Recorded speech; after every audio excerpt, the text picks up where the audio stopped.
우리가 흔히 습관적이고 반복적인 거짓말 가운데 하나가 무엇이냐면 사랑합니다라는 말이죠.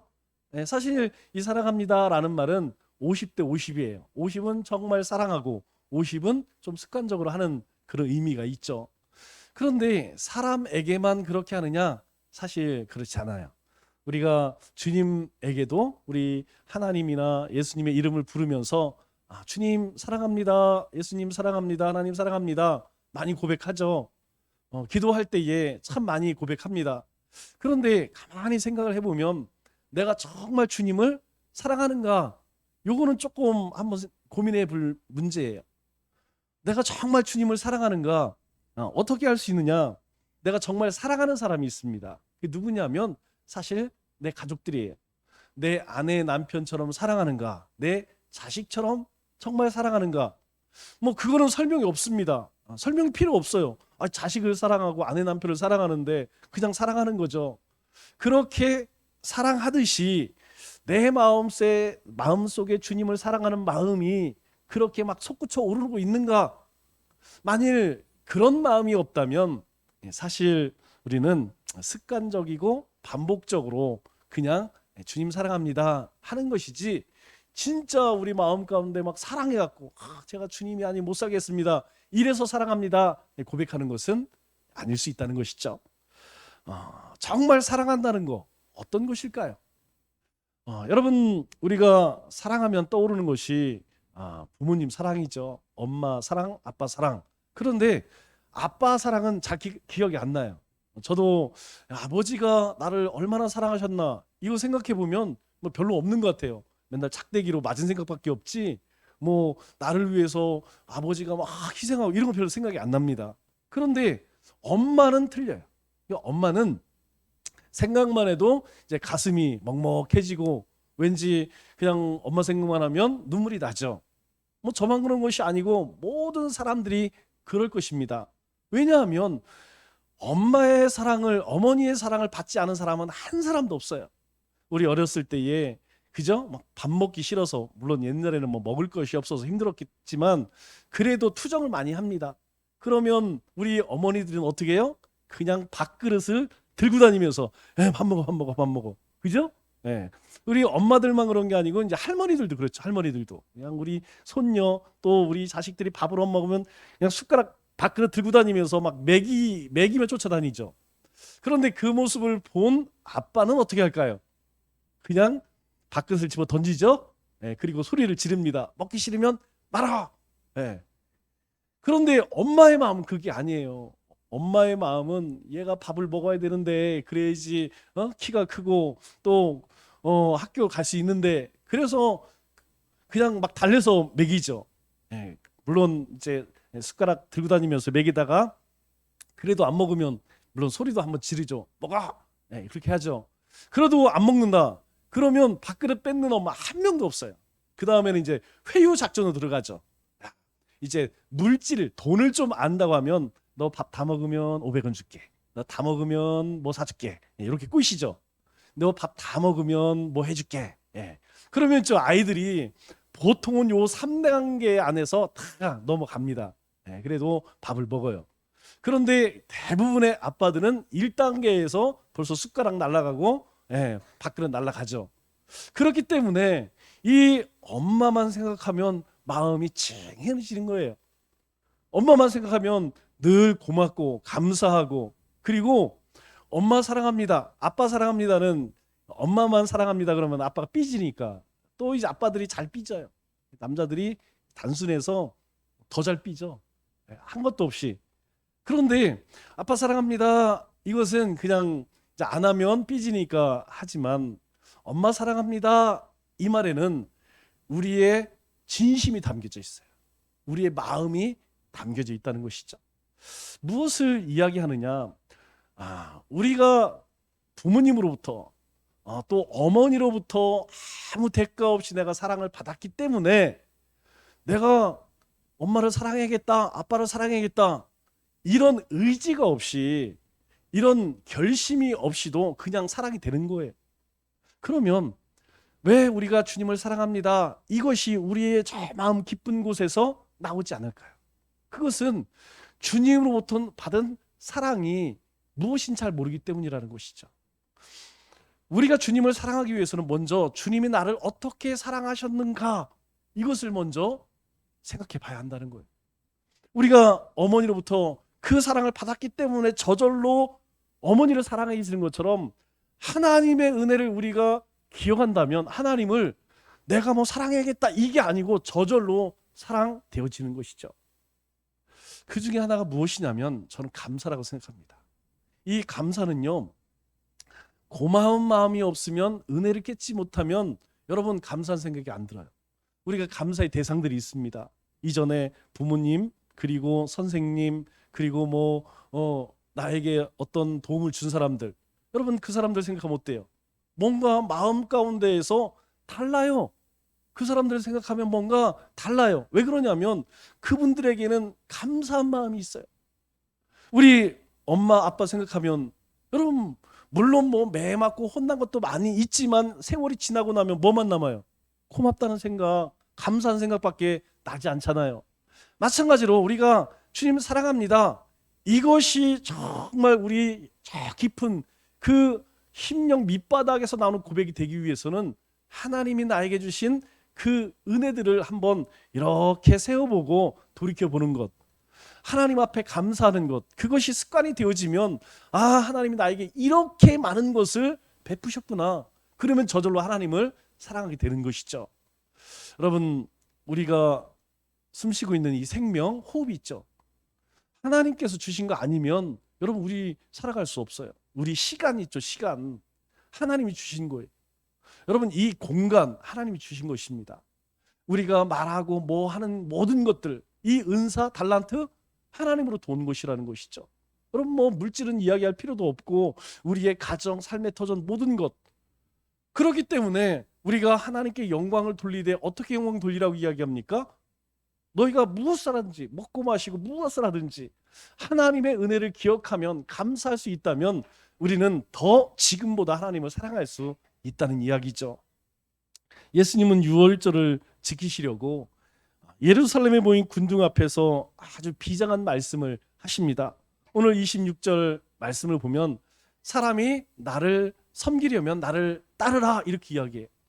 예수님을 따르는 많은 사람 앞에 예수님이 나 섬기고 싶으면 나를 따라 이렇게 말씀을 하시죠.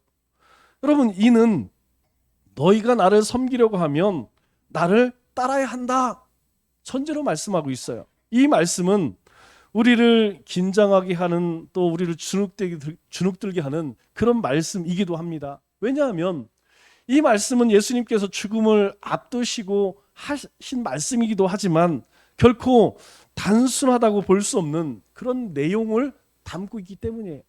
아주 짧은 한마디 말씀이지만 이 말씀에는 엄청난 의미가 담겨져 있습니다. 일반적으로 우리 성도들은 예수님을 잘 믿으십시오. 여러분 혹시 그 말씀 듣고 아이고 부담돼 이런 사람 있을까요? 제가 볼 때 그런 사람 별로 없어요. 예수님 잘 믿으세요. 그러면 다 즐거운 마음으로 잘 믿겠습니다. 열심히 믿겠습니다. 이렇게 대답을 하죠.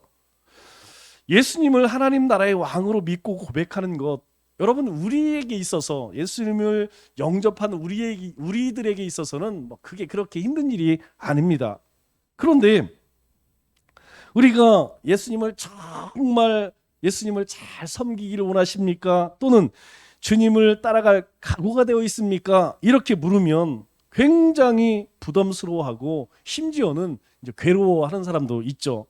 그렇다고 예수님을 부인하는 걸까요? 아닙니다.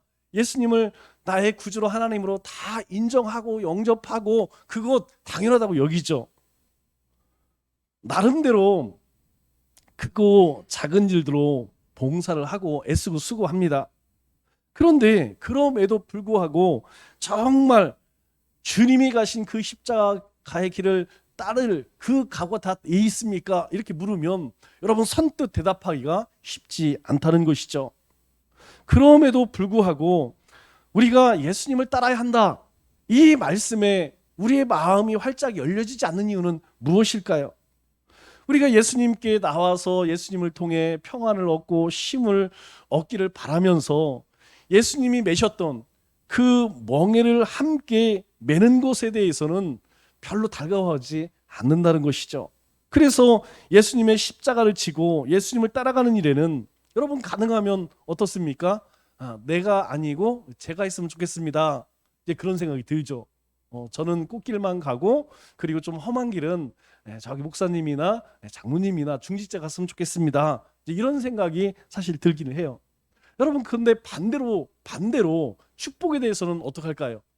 여러분 축복을 양보하는 사람은 별로 없어요. 멍해지는 일은 될 수 있으면 다른 사람한테 양보하고 싶지만 축복받는 받는 일에 대해서는 뭐 악장수고 싶죠. 내가 축복받고 싶지 내 옆에 있는 사람이 축복받기를 원하지 않아요. 내가 더 큰 축복을 받기를 원하지. 그래서 예수님께서 그렇게 자신을 둘러싼 사람들에게 무엇라고 말씀하시느냐. 26절에 사람이 나를 섬기려면 나를 따라야 한다. 나를 따르라. 그렇게 말씀하죠. 여기서 섬긴다.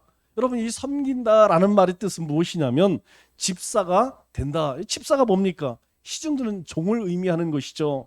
따라서 주님의 말씀은 종이 되어서 나를 섬기기를 원하는가? 그렇다면 나를 따르라.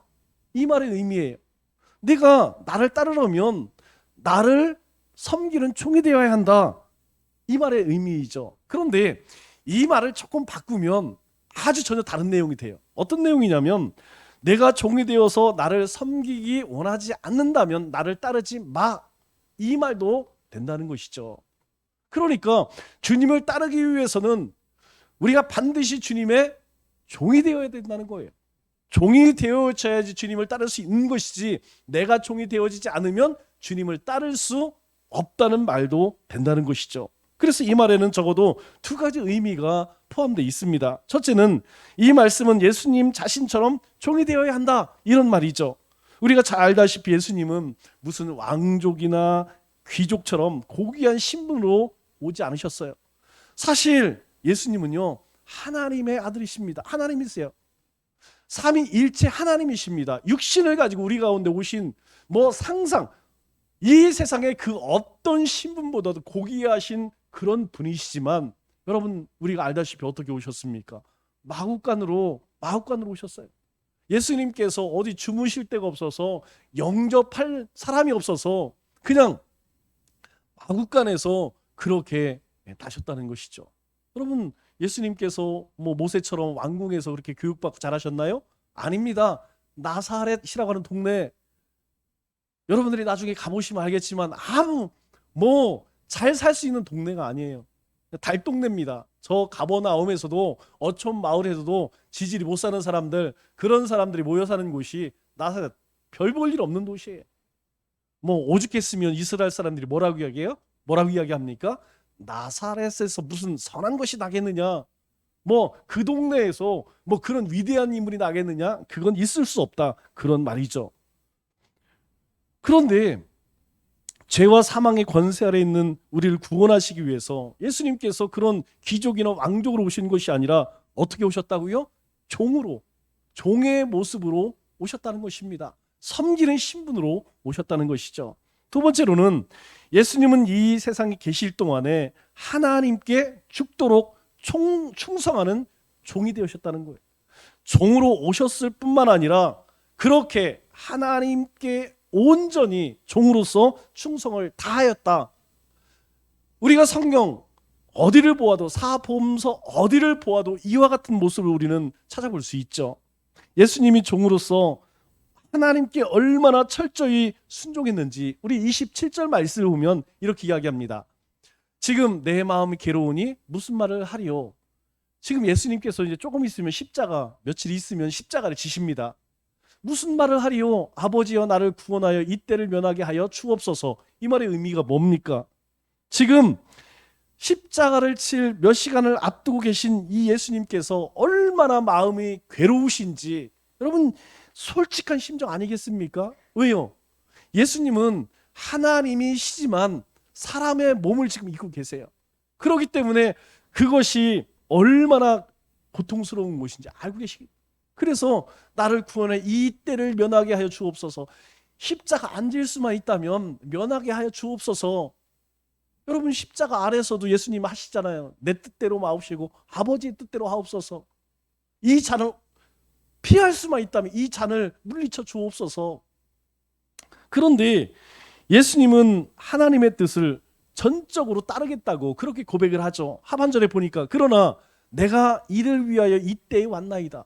이거 정말 하기 싫은데요. 내가 이것 때문에 이 세상에 온 줄 예수님은 알고 계셨어요. 그래서 내가 이를 위하여 이때에 왔나이다. 이것 때문에 내가 보내심을 받은 것 제가 압니다. 여러분 이 말은 십자가에 죽는 것이 하나님의 뜻이라면 그것을 결코 제가 피하지 않겠습니다. 감당하겠습니다. 이와 같이 종으로서 죽기까지 순종하신 예수님은 우리에게 요구하시는 거예요. 나를 따르라. 그러면 너희도 종의 신분으로 종과 같이 될 것을 우리에게 요구하시는 것이죠.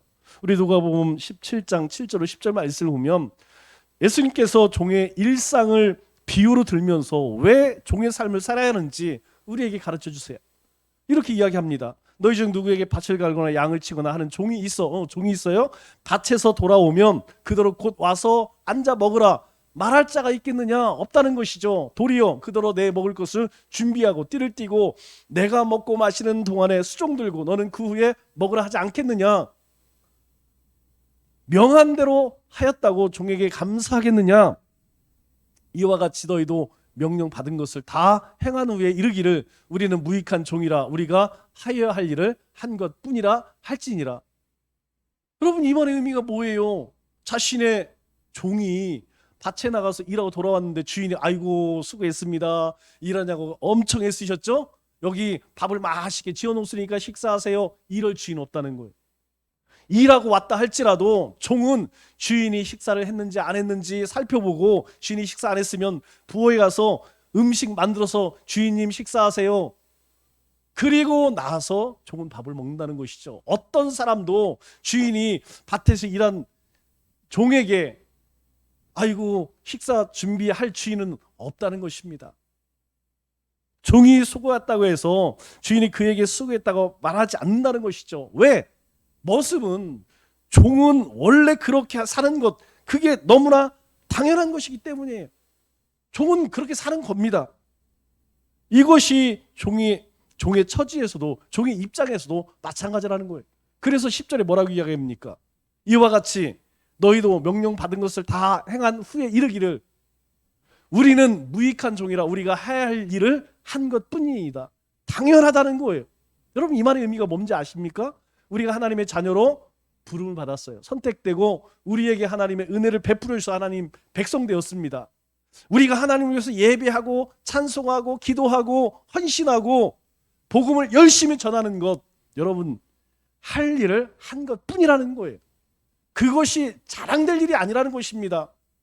그것은 주인에게 종이 행하듯이 너무나 그냥 일상적으로 해야 할 일이라는 거예요.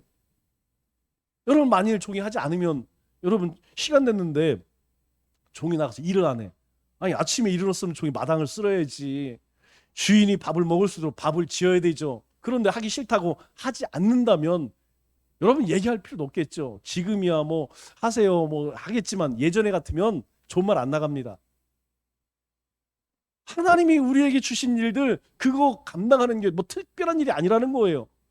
우리는 무익한 종이라 우리가 해야 할 일을 한 것뿐이다. 그냥 할 일 한 거예요. 이거 칭찬받을 일이 아니라는 것입니다. 종으로서 당연히 해야 할 일을 한 것뿐이라고 여기는 사람은 칭찬을 바라지 않는다는 거예요. 주인이 매정하다고 섭섭해하지 않는다는 것입니다. 이런 자세를 가지고 섬기는 자가 바로 종이라는 것이죠. 예수님은 지금 우리가 이 같은 종의 마음가짐과 태도를 가지고 섬길 것을 말씀하고 계신 거예요. 왜 그렇습니까? 왜 이런 말씀할까요? 왜냐하면 예수님이 세상에서 하나님을 위하여서 그렇게 사셨기 때문이라는 것이죠. 예수님이 그렇게 사셨어요. 그러면 우리가 스스로 한번 물어볼 일이 있습니다. 그게 뭡니까? 나는 종처럼 살고 있느냐? 주인처럼 살고 있느냐? 여러분 만일 종이 주인처럼 행색을 한다면 그거는 뭐 말할 필요도 없겠죠. 뭐 책망 받는 것이 아니고 뭐 그 이상 주인에게 엄청나게 매를 맞겠죠. 여러분, 종은 종으로 살 때에 인정을 받는 것이에요.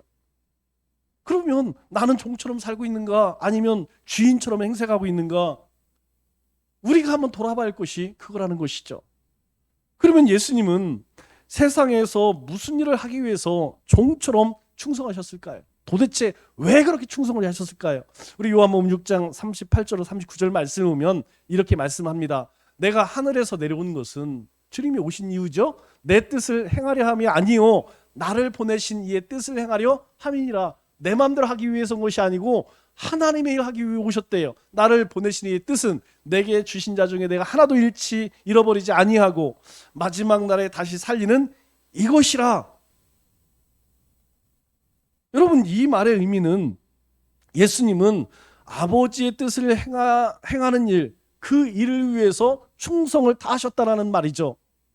아버지의 뜻이 무엇입니까? 아버지의 뜻은 이렇게 말하고 있죠.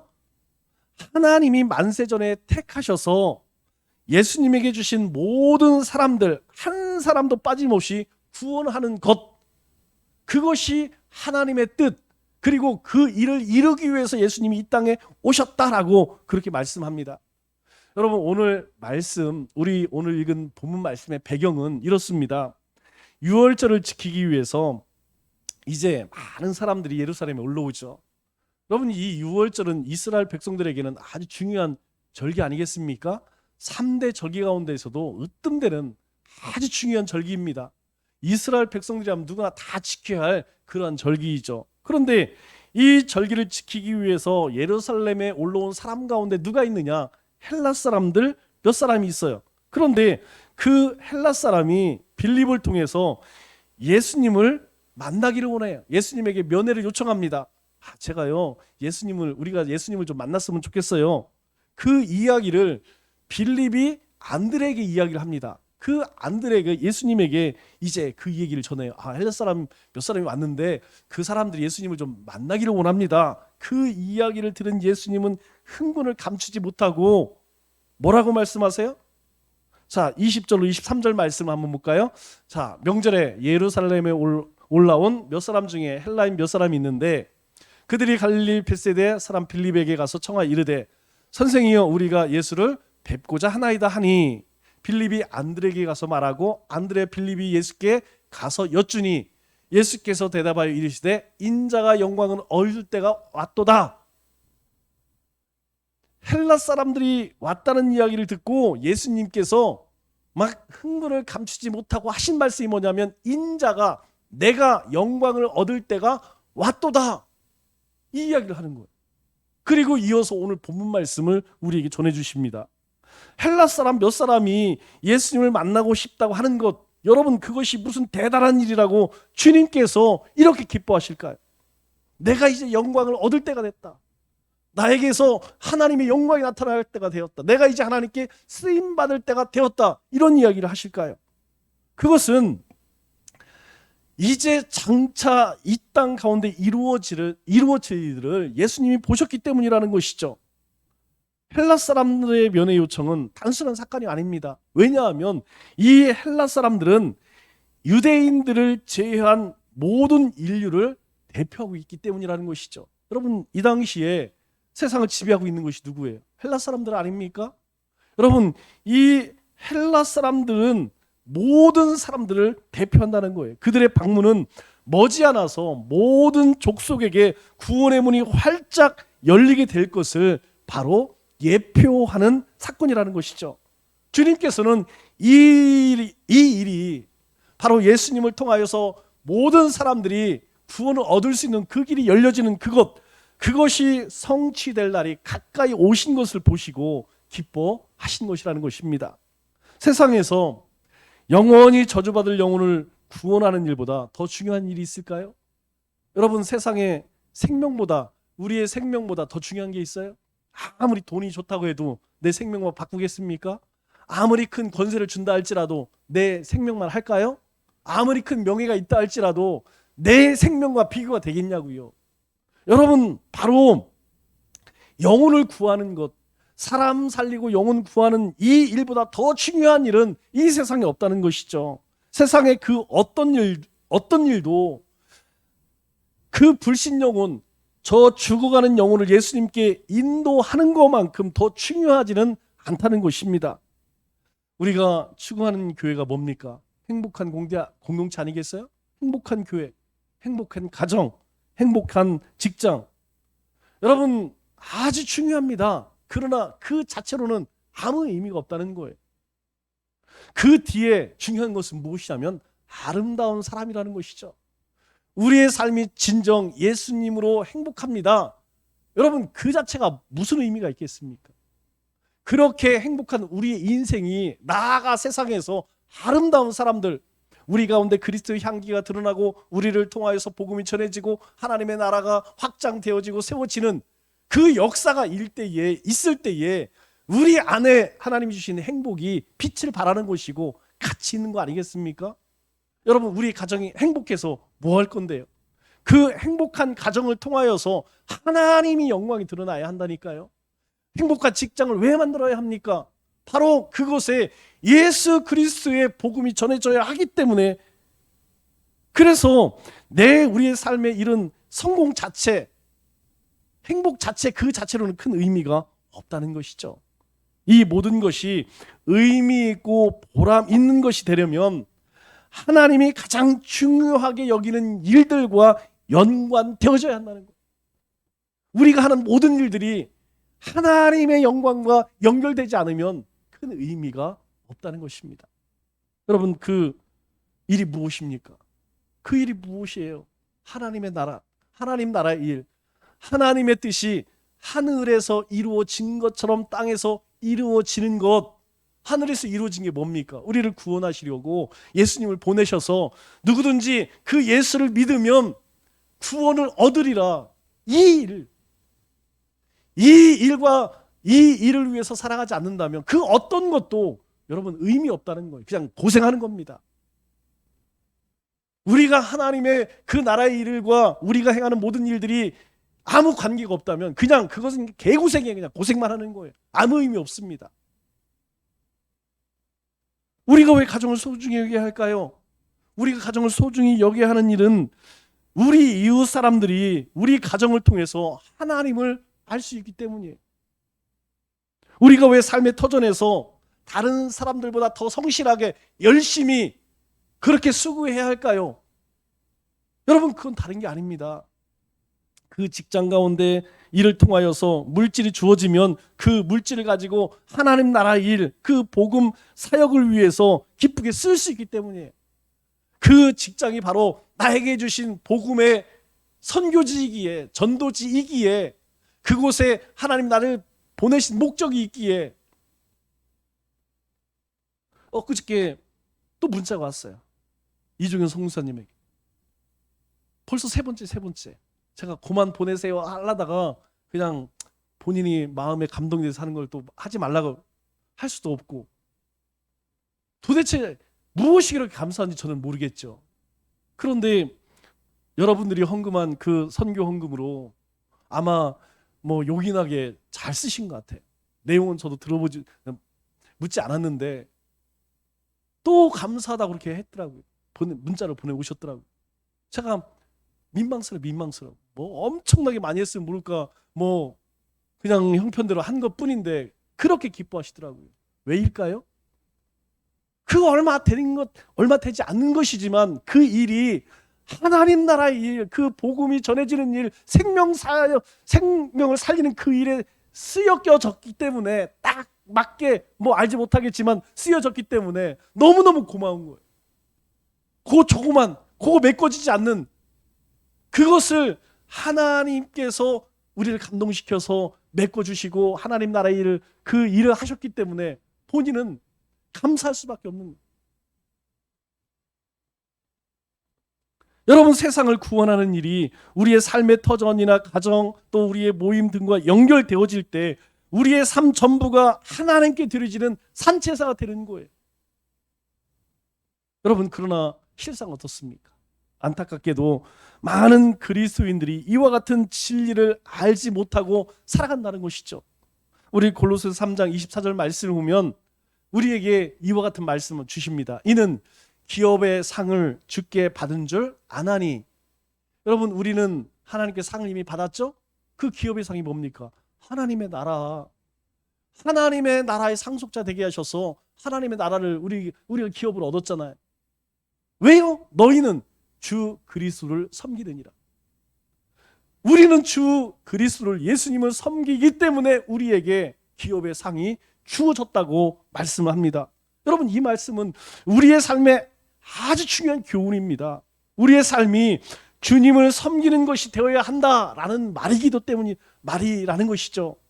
우리의 가정과 직업, 재능과 재물, 이 모든 것들이 주님께서 죽도록 충성하셨던 그 세상을 구하는 일을 위해 사용되고 있다는 의미죠. 그렇다면 우리의 삶은 하나님이 기뻐하시는 의미 있는 삶이요, 가치 있는 삶이요, 주님을 섬기는 삶이라고 말할 수 있을 것입니다. 만일 우리의 가정과 직업과 재능과 모든 것이 그 주님이 원하시는 그 주님의 뜻을 쫓아 살아가고 있다면 여러분, 분명 우리는 주님을 온전히 섬기는 삶을 살고 있는 거예요. 잘하는 것이죠.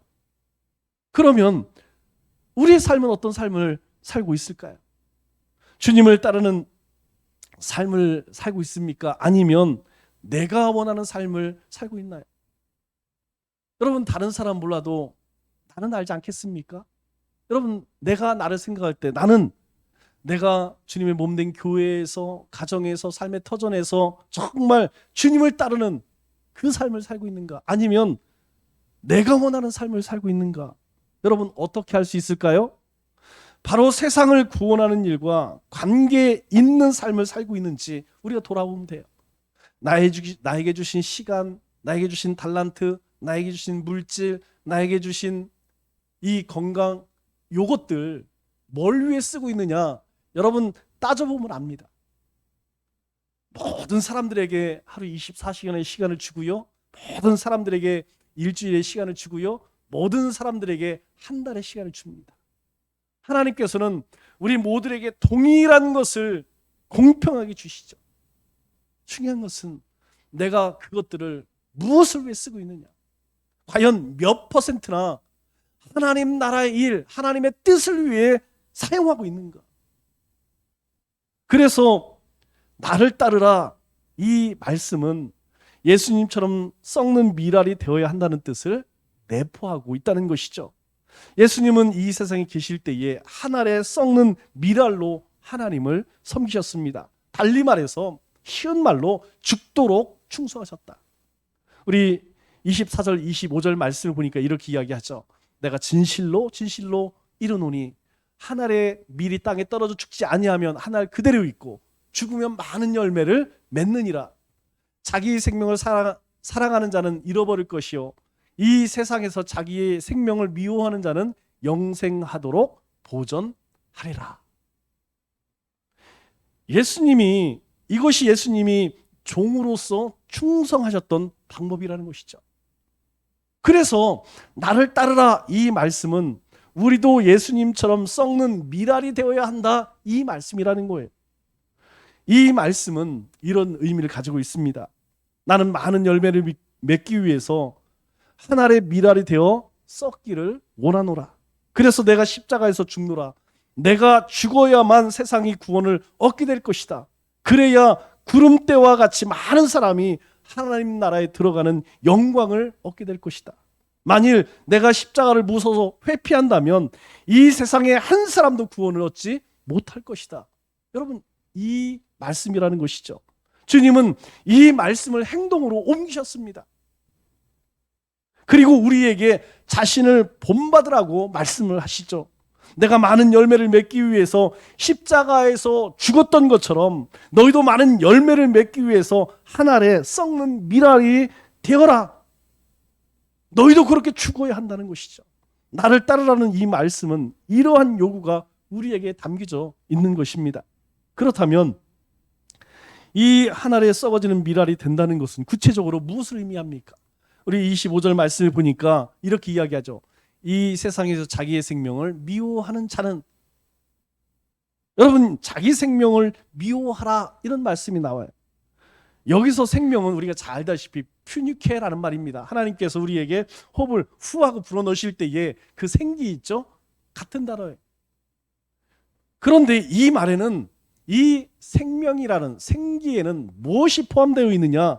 자아, 나라고 하는, 그리고 자아와 그리고 우리의 뜻, 그리고 우리의 의지, 신념, 이게 포함된 거예요. 여러분, 하나님의 영이 임하기 전까지는요, 우리는 그냥 짐승에 불과한 거예요. 여러분, 짐승들과 사람이 다른 게 무엇입니까? 이거 하나 다르다는 거예요.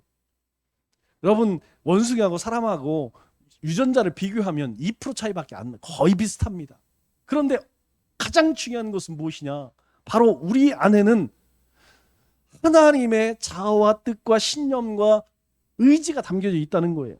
그렇기 때문에 생명을 미워하라, 이 말씀은 우리의 뜻이나 소원을 부인하라, 이 말씀이라는 것이죠. 즉 우리 안에 있는 내 자아, 그리고 나의 뜻, 나의 신념, 나의 의지, 이것들을 다 부인해라, 다 내려놔라. 그것들이 죽어야 한다. 그렇게 이야기하는 것이죠. 우리 잘 알고 있는 마가복음 8장 34절에 뭐라고 이야기합니까? 주님을 따르려거든 자기를 부인하고. 여러분, 자기를 부인하는 게 뭐예요? 내 뜻, 내 신념, 내 의지, 이거 다 포기하라는 것이죠. 그래야 주님을 따를 수 있다라고 말씀합니다. 예수님은 하나님의 뜻에 철저히 복종하시기 위해서 자기의 의지, 자신의 뜻, 여러분 다 부정하시고 십자가에서 죽으셨어요. 그래서 우리가 주님을 따르려고 한다면, 우리가 주님의 제자가 되기를 원한다면 우리 자신의 모든 것을 부정할 수 있어야 한다는 것이죠. 이게 바로 썩는 미랄이 된다는 것이에요. 누가 예수님의 제자일까요?